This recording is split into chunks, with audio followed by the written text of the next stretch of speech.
यानंतरची बातमी पिंपरी चिंचवडमधून। पिंपरी चिंचवड शहरात बिश्नोई गँगनं डोकं वर काढलंय। गँगचा सदस्य शुभम लोणकर याच्या शूटर्सने थेट एका नामांकित फर्निचर मॉलवर गोळीबार केल्याची धक्कादायक घटना घडली आहे। दुचाकीवरून आलेल्या 2 हल्लेखोरांनी पिस्तुलांमधून लागोपाठ 5 ते 6 गोळ्या झाडल्या। या घटनेमुळे परिसरात प्रचंड खळबळ उडाली आहे। सुदैवाने यात कोणतीही जीवितहानी झालेली नाही।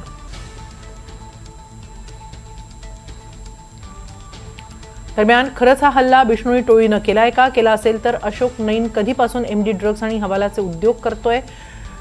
पिंपरी चिंचवड पोलिसांना याबाबत काहीच कल्पना नव्हती का? असे अनेक प्रश्न या निमित्तानं उपस्थित झालेत। याबाबतचा आढावा घेतला आमचे प्रतिनिधी सूरज कसबे यांनी। पिंपरी चिंचवड शहरातील पुनवळे परिसरामध्ये काल रात्री एका फर्निचरच्या मॉलवरती गोळीबार करण्यात आला। मी सध्या त्याच फर्निचरच्या दुकानाबाहेर आहे। एजे फर्निचर मॉल या ठिकाणी काल रात्री बिश्नोई गँगच्या काही शूटर्सनं गोळीबार केले असल्याची माहिती समोर येते।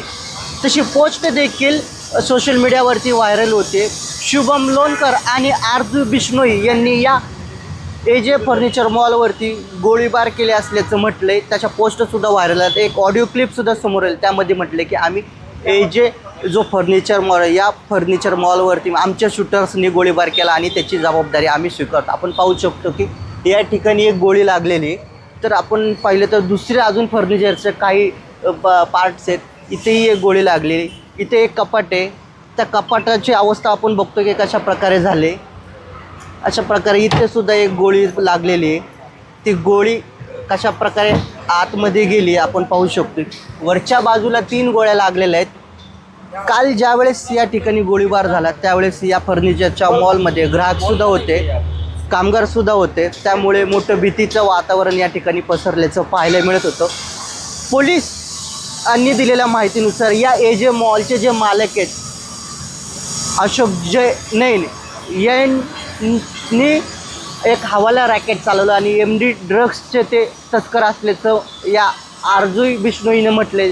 त्यामुळे हवालाचं रॅकेट आणि एमडी ड्रग्सचं जे रॅकेट आहे ते अशोक नैन यांनी थांबावं, अन्यथा आता गोळ्या आम्ही दुकानावरती मारल्यात, इथून पुढच्या गोळ्या हे थेट तुमच्या मस्तकात जातील अशी धमकी पोस्टद्वारे आरजू बिश्नोई आणि लोणकर गँगने दिले असल्याचं समजतं। त्याच्या पोस्टसुद्धा समोर आता या पोस्टमध्ये किती तथ्य हे पाहणं देखील तितकंच महत्त्वाचं असणार आहे। ज्या पोस्ट सोशल मीडियावरती व्हायरल झाल्यात त्या पोस्ट खरंच बिश्नोई गँगशी संबंधित आहेत का ते पाहणं देखील आता पिंपरी चिंचवड पोलिसांच्या समोर मोठं आव्हान असणार। त्यामुळे कोणाच काय या प्रकरणी अजून काय माहिती समोर येते, ज्या आरोपींनी याच्यावरती गोळीबार केला ते आरोपी पकडल्यानंतरच समोर येणार। त्यामुळे कोणाच काय पिंपरी चिंचवड पोलिसांनी हे 2 आरोपी त्यांच्या शोधासाठी पथके रवाना केलेत।